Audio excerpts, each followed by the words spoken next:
Setiap kita merindukan rumah idaman yang menyenangkan, ada kehangatan dan kebahagiaan di sana. Tetapi apakah ada rumah idaman semacam itu? Saya bicara rumah bukan bicara sekedar bangunan, tetapi rumah sesungguhnya bicara soal hubungan. Karena rumah sekalipun gedungnya besar, tempatnya nyaman, tapi bila tidak ada kenyamanan hubungan di sana, maka rumah itu tidak lagi menyenangkan, sekalipun segala fasilitasnya lengkap dan tersedia. Rumah sejati kita sesungguhnya bukan bicara sekedar hubungan saja, tetapi juga di dalamnya ada kehangatan cinta kasih. Tanpa itu, maka rumah sebesar apapun, bangunan megah seluas apapun, tapi bila tidak ada hati yang luas dan terbuka mengasihi, maka bangunan itu akan tampak sia-sia. Tampak luarnya indah, tetapi di dalamnya hanya orang-orang yang tidak peduli satu dengan yang lain. Sesungguhnya, apa rumah sejati itu? Saya Nikolas Kurniawan menemani di dalam sabdanya menyapa kita lagi hari ini dari Mazmur 90. Saya bacakan dua versi Alkitab. Pertama, Alkitab terjemahan baru dari Lembaga Alkitab Indonesia. Tuhan, Engkaulah tempat perteduhan kami turun-temurun sebelum gunung-gunung dilahirkan dan bumi dan dunia diperanakan, bahkan dari selama-lamanya sampai selama-lamanya Engkaulah Allah. Lalu dari versi mudah dibaca,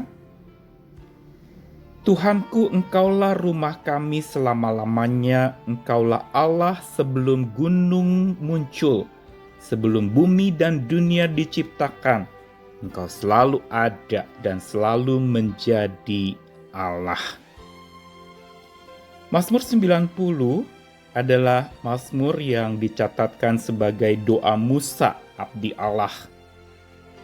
Musa adalah sosok pemimpin Israel yang tak pernah dilupakan oleh mereka hingga kini. Musa pernah mengalami dua babak tempat tinggalnya. Pertama, dia pernah tinggal di sebuah istana yang megah, rumah yang mewah, dengan segala fasilitas yang tersedia. Tapi akhirnya dia harus tinggalkan rumah itu dan lalu dia pindah ke kemah di padang gurun dalam segala kesederhanaan yang ada. Tapi saat dia tinggal di kemah itulah Tuhan memanggilnya menjadi hambanya, memimpin Israel untuk keluar dari Mesir menuju tanah perjanjian. Dalam pengalaman hidupnya, Musa mengalami berbagai macam gejolak dan pergumulan. Tetapi Mazmur 90 ini adalah mazmur yang menarik sekali kita akan melihat dalam beberapa hari ke depan ini. Musa mengawalinya dengan satu pemahaman dasar tentang kehidupannya, tentang imannya, yaitu setelah dia mengalami rumah dan kemah, dia menemukan bahwa sesungguhnya rumah sejatinya hanyalah Tuhan. Karenanya dikatakan dalam versi mudah dibaca tadi, "Ya Tuhanku, Engkaulah rumah kami selama-lamanya." Sedangkan versi yang lain dikatakan, "Tuhan, Engkaulah tempat perteduhan kami turun-temurun." Melampaui kemah yang sementara di mana dia harus berpindah-pindah, melampaui rumah yang mewah dan megah yang dia pernah tinggali, akhirnya dia menemukan bahwa Tuhanlah rumah sejatinya. Mengapa demikian? Karena lewat perjalanan hidup Musa menemukan bahwa ini yang namanya rumah sejati yang bukan bicara bangunan yang sementara di dunia ini. Tetapi sesungguhnya rumah sejatinya adalah Tuhan yang selalu membangunkan dia, menyalakan semangatnya. Rumah bagi Musa adalah pengharapan abadi dan dia temukan itu hanya di dalam Tuhan. Kita tahu bagaimana Musa itu hidup dengan segala pergumulan yang berat di padang gurun dan Tuhan menaruh pengharapan, memberikan pengharapan dia menjadi pemimpin di usianya yang sudah lanjut waktu itu. Dan bagi Musa, rumah sejati itu yang dia temukan hanya ada di dalam Tuhan. Di sana ada keterbukaan. Keterbukaan hubungan, keterbukaan hati. Kita tahu bagaimana Musa dengan Tuhan ada dialog sejak Tuhan memanggil dia secara khusus. Ada perbincangan yang begitu dalam antar mereka, keterbukaan hati. Di mana Tuhan mengungkapkan isi hatinya kepada Musa dan Musa juga mengungkapkan isi hatinya kepada Tuhan. Bukankah ini rumah idaman yang setiap kita butuhkan? Hubungan di mana ada keterbukaan, openness. Kalau tadi ada hope, sekarang ada openness, keterbukaan di sana. Dan kenapa bagi Musa Tuhan adalah rumah sejatinya? Karena lewat Tuhan dan di dalam Tuhanlah dia mengalami bagaimana dia didewasakan. Ada maturity, ada sebuah perjalanan kedewasaan yang dia lalui bersama dengan Tuhan. Dan bukankah rumah juga tempat pendewasaan setiap anggota yang tinggal di sana? Dan justru melalui pergumulan di rumah itulah maka kedewasaan seseorang itu terbentuk. Maturity. Dan rumah juga berbicara tentang kekekalan kasih, eternal love.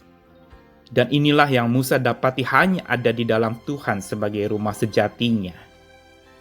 Tuhanlah tempat di mana dia bisa mencurahkan isi hatinya dan dia menemukan kasih yang kekal yang hanya ada di dalam Tuhan itu sampai akhir hayatnya.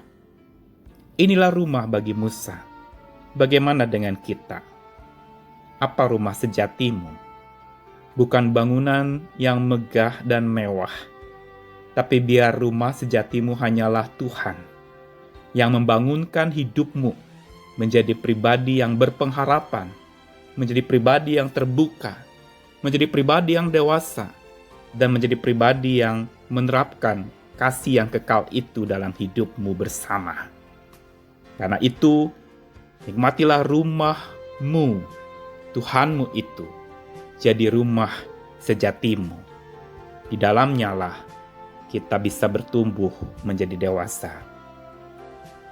Hari-hari ini mungkin kita sedang bergumul dengan rumah kita, dengan keluarga kita, dengan segala macam pergumulan di dunia ini, di bumi ini sebagai rumah tempat tinggal kita. Datanglah kepada Tuhan, rumah sejati kita. Karena dialah yang kekal sampai kekal ada bersama dengan kita dan tak pernah meninggalkan kita. Tinggal maukah kita tinggal di dalamnya, menetap di hatinya. Dan kalau sebelum gunung dilahirkan dan bumi dunia diperanakan Tuhan sudah ada, dan sampai selama-lamanya dia tetap ada, maka dialah sandaran kita yang sejati. Dia tempat perteduhan kita yang sejati. Datanglah kepadanya dan hiduplah dekat dengannya. Karena di dalam rumah sejati itulah kita menemukan pengharapan, keterbukaan, kedewasaan, dan kekekalan kasih. Tuhan mengasihi kita sekalian dan hiduplah di rumah sejati itu, yaitu Tuhan kita. Selamat bersama dengan Dia. Amin.